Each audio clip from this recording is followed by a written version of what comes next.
Hey Sibs, I've been giving a lot of thought to what I really mean when I say stay shiny at the end of my vlog. And I think what I really mean is stay enthusiastic and creative. Let me elaborate a little bit. One of my favorite movies, which wasn't very popular on the whole, was Hudson Hawk. And it has a hilarious bad guy in it. And one of the things the bad guy says is actually very true.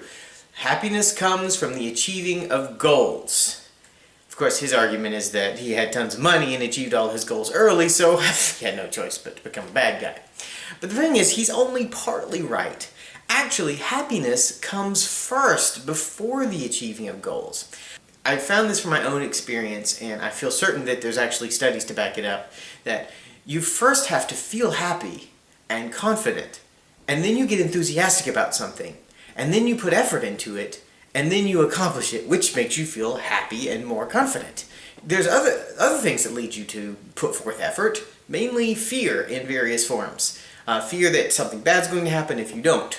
And you can still feel good about the accomplishments that you made afterward, and you can end up being happy after that.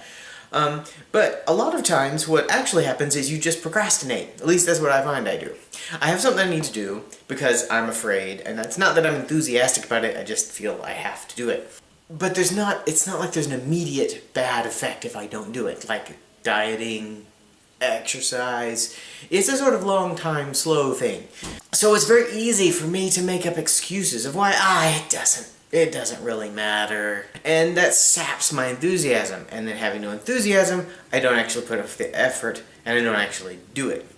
Another question is, what is a good thing to be enthusiastic about? I mean, obviously the world is full of things that you could be enthusiastic about working on, right?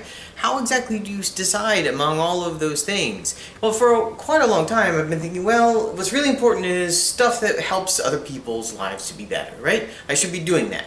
And it's not that that isn't true, but there's a lot of stuff that I would say is actually good to work on that doesn't fit that criteria. For example, Michael Phelps, the Olympic swimmer, amazing swimmer, right? He's put huge amounts of effort into his exercise program, right? He's spent years and years and hours a day, every day, for years and years and years to become this fantastic swimmer. And you could very easily argue that that doesn't really help anyone with anything, right? That doesn't feed anybody. That doesn't cure any diseases. So what is the purpose of that? Would you argue that that's not relevant? I don't think that you can. I think that's still a very good thing to do. And the same thing is true of most artwork. And I think the real criteria is creativity and activity versus consuming and passivity. I mean, I'm really enthusiastic about the TV show Babylon 5. I think it's one of the best sci-fi shows that's ever been on TV, and unlike Firefly, doesn't have quite the cult following, I think. But, as enthusiastic as I am about that, if it doesn't lead me to do anything, I'm just, watching the episodes, that's just consuming, right? That's not really doing anything. I think what matters is that you're doing something. Because if you're going to argue that, well, Michael Phelps, that was important because, well, look where he got. Well, that doesn't work because you're arguing about the finished product. He didn't know he was going to be able to do that. Well, he may have had a lot of self-confidence, which is great. But lots of people try really hard and spend just as much time as he did, perhaps. But they don't get there. Was their effort wasted? Were they wasting their time? Should they not have even tried to do that? The problem I feel is that I feel that I have a tendency to feel that, yeah, that's a waste. You shouldn't do that. If you're not going to be the best one, then you shouldn't even try. And you can never know if you're going to be best one until you try, so you see the problem. So what I'm getting at is that in being enthusiastic about something is important, and you need to get that enthusiasm to be able to do anything productive.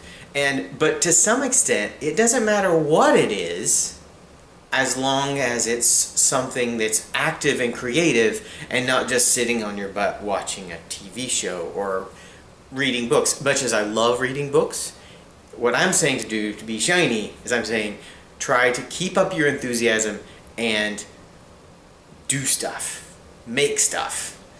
And it doesn't have to be end of the world kind of stuff, because if that's what your criteria is going to be, You can always argue, well, it doesn't feed anybody, it doesn't make anyone's life better, it doesn't matter. And then you've destroyed all your enthusiasm and you don't actually do it. Anyway, I think I've blabbered enough for tonight, so until next week, stay shiny.